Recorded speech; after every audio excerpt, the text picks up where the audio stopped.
Bora, Fiel, se liga nesse trecho que eu separei da ESPN com o Zé Elias aí mandando a real sobre o elenco do Ramon Dias, a forma como ele conduziu a entrevista coletiva, e também bastidores da vitória do Corinthians, e também tem a contratação oficial aí do lateral Angeleri, que foi apresentada agora à tarde com a camisa do Corinthians. No final do vídeo eu trago mais informações sobre essa nova contratação do Coringão, o lateral esquerdo argentino aí que chega com contrato curto de menos de um ano, porém com opção de renovação caso ele vai bem nesse ano de 2025. Então deixa seu like, se inscreve no canal, ativa o sininho para você não perder nada do Corinthians. Então, sem mais enrolações, bora pro vídeo. No estádio, viu? Duas linhas de 4 bem compactas, dois jogadores aqui na frente, um menino de 16 anos que só correu, só ajudou a fechar espaço, mas não tinha condição nenhuma de jogo.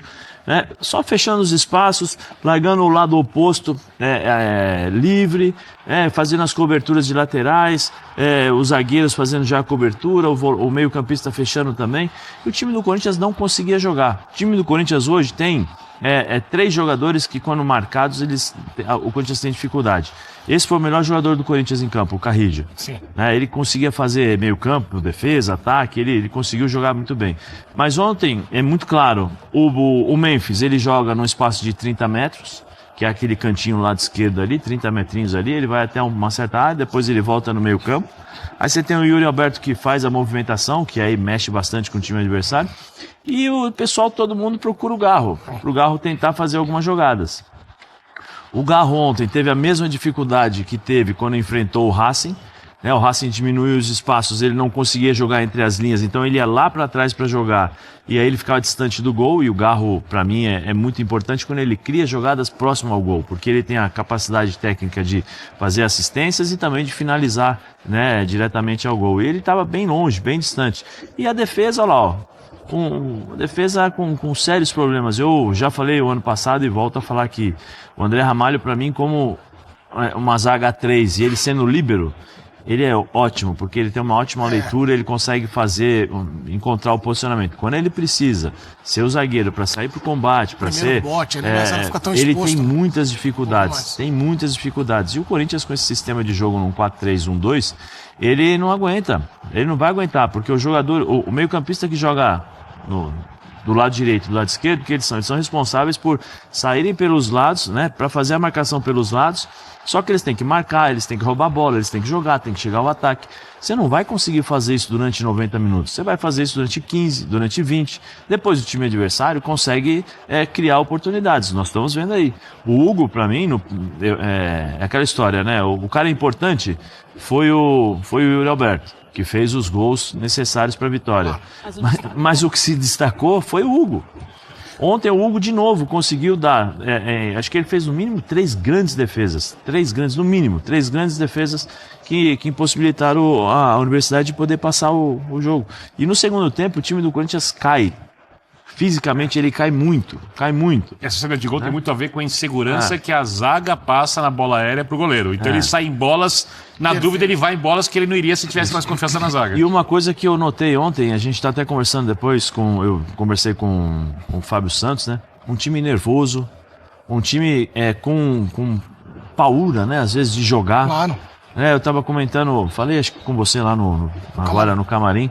O Bidu teve uma bola na lateral que era só ele deixar a bola passar e devolver pro tomada de decisão pro Hugo, e o Hugo sair jogando. Não, ele deu um carrinho e jogou a bola lá para fora, ou seja, com medo de pegar essa bola e de assumir responsabilidade de tentar jogar. Sabe, assim, alguns lances que demonstram, são pequenos detalhes, mas lances que demonstram insegurança. O Martínez pegava na bola, todo mundo desaparecia, que ia todo mundo lá pra frente e ninguém vinha jogar. Aí ele tinha que jogar pros lados, aí o Corinthians ficava de novo, só limitado ao Mateuzinho aqui, e o Mateuzinho tentava na linha de fundo, tem as suas limitações, voltava, e o time do Corinthians muito lento e pragmático. Eu acho que assim, serve como lição. O que não se deve fazer. Claro. Em termos de comportamento sim, a Libertadores é diferente do Paulista, a Libertadores é diferente do Brasileiro. Você tem que ter algo a mais, você tem que ter alguma coisa a mais, porque são todos jogos decisivos. Mas depois, agora contra o Barcelona, se jogar o jeito que jogou, não classifica. Se jogar do jeito que jogou ontem, E nos 2 jogos que jogou agora contra o CV, não classifica. Porque Tem o Mirassol Barcelona, domingo ainda. o Barcelona, ele vai jogar contra o Mirassol descansando, esperando esse jogo, vai jogar depois, vai viajar a Quito para jogar contra o Barcelona. Se jogar dessa forma, não consegue classificação, tem que jogar mais. Tanto que no final do jogo, a torcida deu o velho Eu tenho essa imagem. Parece que você leu o roteiro, Zé Elias. Você é genial. Nem vi. Você faz agora uma escada brilhante para que eu possa... não vou dizer que é inadmissível, não é isso, mas porque futebol tudo pode acontecer e futebol você tá ali, são seres humanos. Mas no segundo tempo, quem conhece o estádio do Corinthians, quem está acostumado a ver jogos ali, tava um silêncio. Um silêncio assim, e inseguro, entendeu? O Corinthians hoje não consegue encontrar essa ligação, pelo menos agora, nesses 2 jogos contra a UCV aí, não conseguiu encontrar uma ligação com a torcida. O Corinthians, eu pergunto, vocês conseguem identificar um líder? Um cara que, se precisar chamar a atenção de alguém, chama? Talvez o Martinez, mas o Martinez não é mais assim pega o cara, chega. Ele é mais campo, mas, agora de personalidade de chamar mesmo, isso é verdade. Sobre ontem, eu quero festejar a Universidade. 1x0 pro Rosário Central no final do jogo. Porque o técnico Daniel Sasso é um cara de muita coragem. Porque ele começou o jogo com uma criança, o Granco. E aí, na hora que foi apertando o jogo, essa de experiência, ele colocou o robusto Sosa. Um jogador de peso. A partida estava se encaminhando. Uma forma física similar à minha. Não, você tá muito bem. Você tá, você tá pronto pro carnaval aí. Então ele conseguiu encarar o Corinthians de igual para igual, de peito aberto, com uma criança e depois com um jogador muito fofo. Dos jogadores mais fofos da história da Libertadores. E o que isso tem a ver com o vexame que poderia... Mostra a coragem dele. Porque todo mundo achou que ia tomar meia dúzia aqui, que ele ia ficar apanhando. Ele foi pra cima. Desconexo da eu não sei como é que o Estatuto da Criança e do Adolescente permitiu ao Granco jogar ontem, né? Aí ele pequenininho, tentando correr ali e tal. Aí teve uma pequena confusão. Eu fiquei preocupado com ele, né? Imagina se tivesse uma briga mesmo. Tem uma confusão ali e tal. Eu falei, cara, alguém tira... Eu noto você... Tira as crianças da sala. Eu falei, tira a criança de Itaquera. Irônico, e quando tava 2x2, eu perguntei aqui, o que o fã de esportes pensava? Você falava, você falou aqui, posso falar a verdade? Você quer que eu diga a sinceridade? Quando tava 2x2? Deixa eu ver, eu apostei 15 reais ontem que o Corinthians ia ganhar o jogo e que ia ter mais de 3 gols. Aí quando você faz 1x0 rapidinho, eu falei, vou me dar muito bem, né? Aí saiu o gol da Universidade, eu falei, caramba. Eu falei, botei número de gols. Se for, quanto mais gol, melhor. Eu falei, tá bom. O Corinthians, né, 2x1 e tal. Aí eu falei, agora tá tranquilo. Né? Então, eu tava preocupado com o meu dinheiro. Por favor, porque, vamos brincar. Entendeu? Aqui 15 reais. 15 reais. No final acabei ganhando 5 reais. Como teve a vitória do Corinthians. O Corinthians precisava ganhar. É uma aposta casada. Eu precisava que o Corinthians vencesse e que o jogo tivesse mais que 3 gols. Tá bom. Foi o que aconteceu. Okay. Então, no momento que estava 2x2, eu estava temeroso, que eu estava perdendo 15 reais. Ok, agora recuperou. Entendi. Agora, Vitor Birner vai trazer...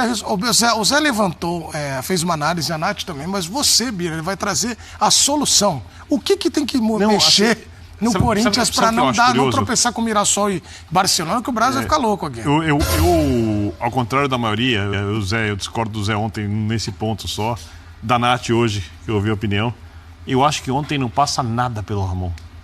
Não? Nada. Mesmo ele tendo colocado o Romero antes do Tales, assim, colocou o Coronado. Primeira coisa, esse time do Corinthians não é um time sem alma.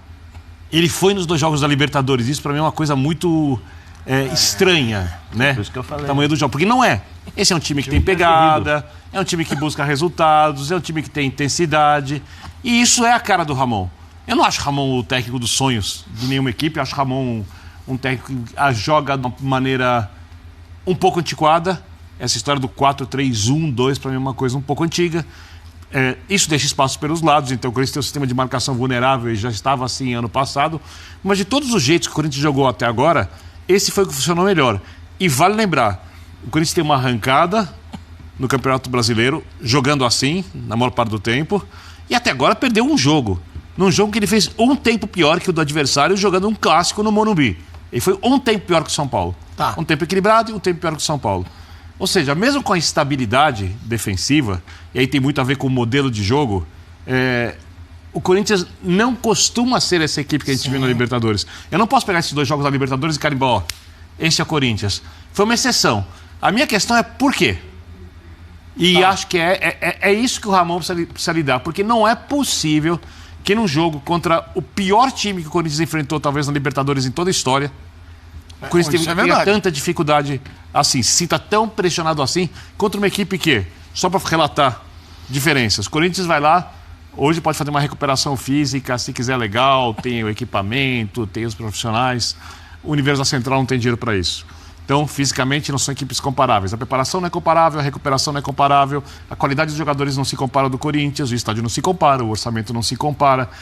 Qualquer coisa que você pegar aqui, eles estão em planetas completamente diferentes. E eles entraram para disputar um jogo no mesmo estádio. E o jogo parecia de equipes similares. Somados os 2 confrontos, a Universidade Central finalizou uma vez a mais no alvo que o Corinthians. Eu acho que tentar descobrir o porquê, identificar o porquê disso, isso para mim tem muito a ver com o comportamento dos jogadores. Mas aí, é a grande questão.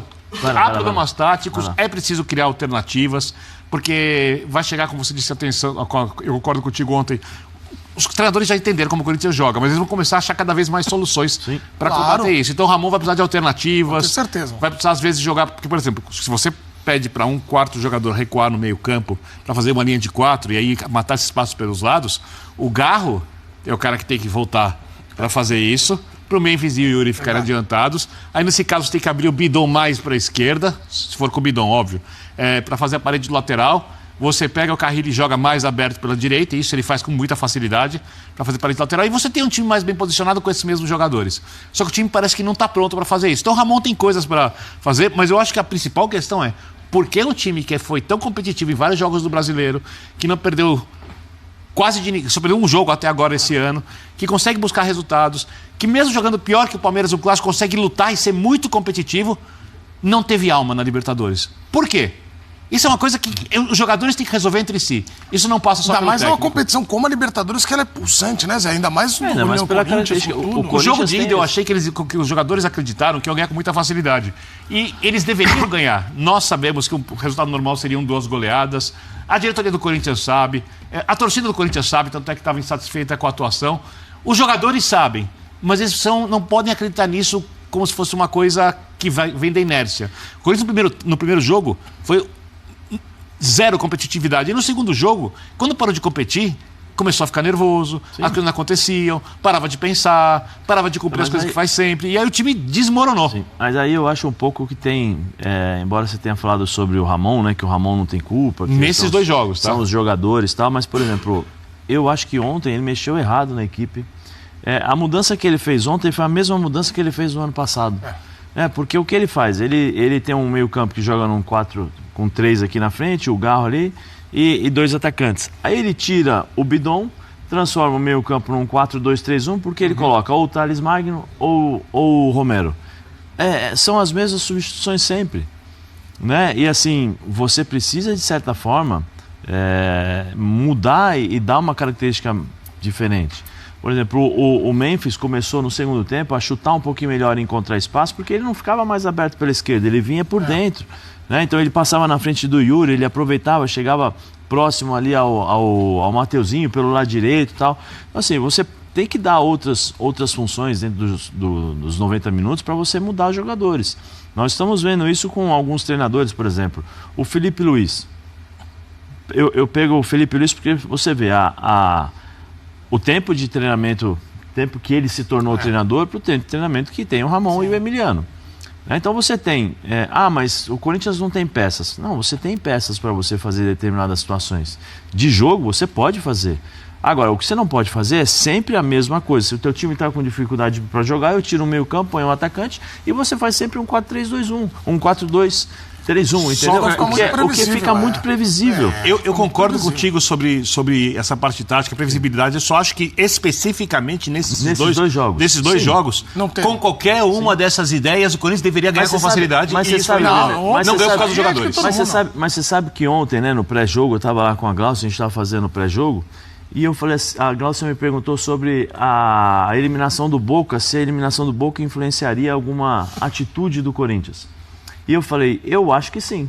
Por quê? Porque você tem um treinador que é muito ligado ao River, né? Você tem um treinador que é argentino, que sabe o que é competir na Libertadores. Eu acredito que ele vai usar o exemplo do Boca justamente para você mexer com os jogadores. Olha, aconteceu isso ontem lá. Mesmo que seja diferente ao Aliança Lima, que acho que tem muito mais tradição que a Universidade, infinitamente, os jogadores mais experientes. Mas você não percebia isso. Você não percebia essa conexão, entendeu? Com a competição. Isso é uma coisa que seria legal e não fazem? Não entendia. Você falou, por exemplo, a preleção do Rogério na Libertadores, e é óbvio que o Rogério tem direito. Rogério sozinho tem mais história na Libertadores do que a maior parte dos times do futebol brasileiro.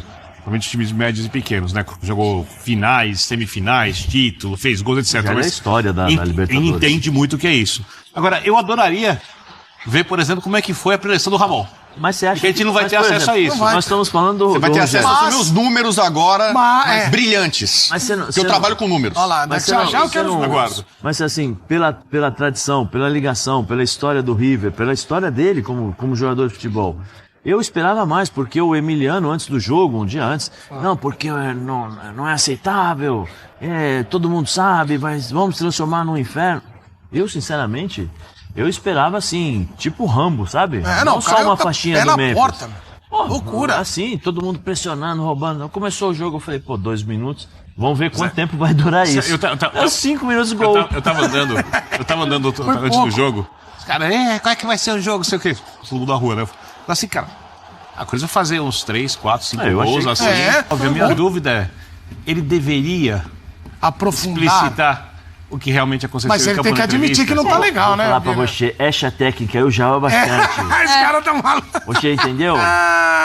Felicitações, abaixo, isso aqui e tal. E o jogo? O jogo depois a gente conversa. Isso. Entendeu? Grande professor, um abraço pra Porque ele. ele não falou da dificuldade que o Corinthians teve. Ele não falou das dificuldades que o Corinthians, os jogadores do Corinthians marcação na bola aérea, na marcação na bola aérea. A defesa que todo jogo toma gol. Ele não falou nada disso.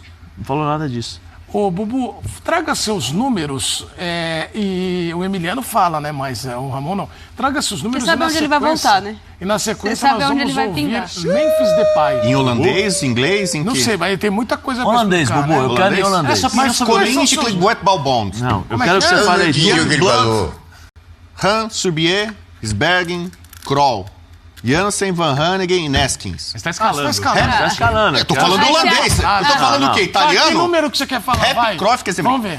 Não, os números não mentem. E eu vou vezes trazer, mentem, mas vamos assim, lá. verdades aqui para o programa. Tá. Lá vai. O Corinthians, o time de melhor campanha no Campeonato Paulista, teve 8 vitórias. 7 delas por 1 gol de diferença. Então, na pontuação, o Corinthians no Campeonato Paulista sobra. Na atuação, na performance, no desempenho, não está sendo assim. Ele enfrentou uma série de times pequenos e venceu. Últimos jogos, 3 venceu jogando mal. 8 vitórias do Corinthians no Paulista, 7 na conta do chá, por 1 gol de diferença. Só teve uma vitória por mais de 1 gol, foi contra o São Bernardo em Itaquera, 2-0. São Bernardo que é o adversário do Palmeiras. No ano, em jogos oficiais de competição, o Corinthians levou gol em quase todos os jogos, não levou em 3. Um contra o Novo Horizontino, que é um milagre, porque o Corinthians foi bombardeado, foi massacrado. Reserva, né, Corinthians? Não, mas, assim, o Corinthians ganhou por 1-0. Sim. Então conta como uma partida em que ele tomou gol, mas era pra ter tomado um monte ali. Tá. Teve 1-0 contra a Ponte Preta fora de casa, que também foi um jogo de muita felicidade pro Corinthians ali. Talvez poderia também ter tomado um golzinho da Ponte. E esse jogo contra o São Bernardo. Então, às vezes a campanha no estadual, que o Birner chama de taça de gelo, que é meio enganosa, às vezes não sei o quê, pode estar iludindo um pouco o time do Corinthians e talvez a sua torcida. Quais são os grandes jogos que o Corinthians teve no ano? Vamos pegar os 3 clássicos. Perdeu de São Paulo, certo? Perdeu bem, 3-1, o Birner já falou desse jogo. Contra o Palmeiras, foi 1-1, fora de casa, o Palmeiras jogou melhor. Perdeu o pênalti. Em condições normais de temperatura e pressão, era pro Palmeiras ter vencido o Corinthians. E contra o Santos, o jogo em Itaquera foi 2-1 pro Corinthians. E o Santos Os primeiros 25 minutos foi do Santos. O Santos fez uma partida boa. Segundo Neymar tempo ainda tentando adquirir o melhor ritmo, mas construiu jogadas. O Santos poderia ter feito mais ali do que perder de 2-1. Entender aonde você vai chegar. Eu tô dizendo que nos principais testes, e os jogos da Libertadores agora são incluídos, o Corinthians não tá sobrando. Então essas foram as informações aí, a análise do Zé Elias, do Birner, do pessoal da ESPN. O Corinthians que anunciou a contratação oficial do lateral esquerdo Fabrício Angileri, jogador argentino que chegou através da uma indicação aí do Ramon Dias, e ele até reincidiu o contrato lá com o Getafe para poder jogar no Corinthians. O Getafe que até chegou, queria uma compensação financeira, mas no final das contas reincidiu o contrato e ele veio, entre aspas, de graça para o Corinthians. Então o lateral esquerdo Fabrício Angileri, ele tem 30 anos de idade e ele chega aí sem custo. E também tem uma multa rescisória aí que a gente já sabe que o futebol brasileiro, o Coringão estipulou sempre um valor fixo ali, que é de 300 milhões de reais para clubes aqui do país e 100 milhões de euros para clube de fora.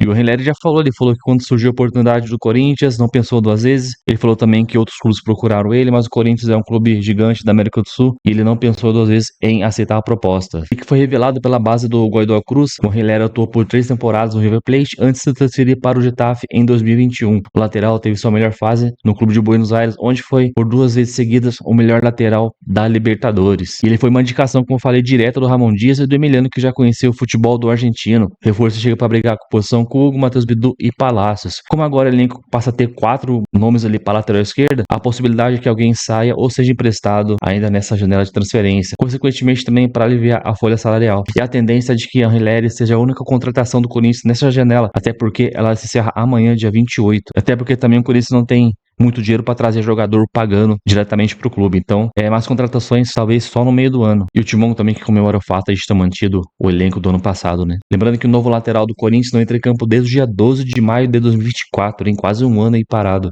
quando defendeu o Getafe no confronto com o do Cádiz pelo Campeonato Espanhol. De lá para cá o argentino não foi utilizado por opção técnica. De agosto de 2022, que foi a data da sua estreia, para cá, o Angileri disputou apenas 27 partidas. O lateral não teve participação alguma em gols no Getafe, por conta das más atuações, ficou encostado no grupo. Já como falei, em contrapartida lá no River Plate, ele defendeu o clube lá de 2019 a 2021 e foi 2 vezes eleito o melhor lateral da Libertadores. Ele disputou 47 partidas e marcou 3 gols e deu 12 assistências pelo clube de Buenos Aires. Então é isso, comenta aí se você achou uma boa contratação, se inscreve no canal, deixa seu like, então até o próximo vídeo, valeu, é nóis!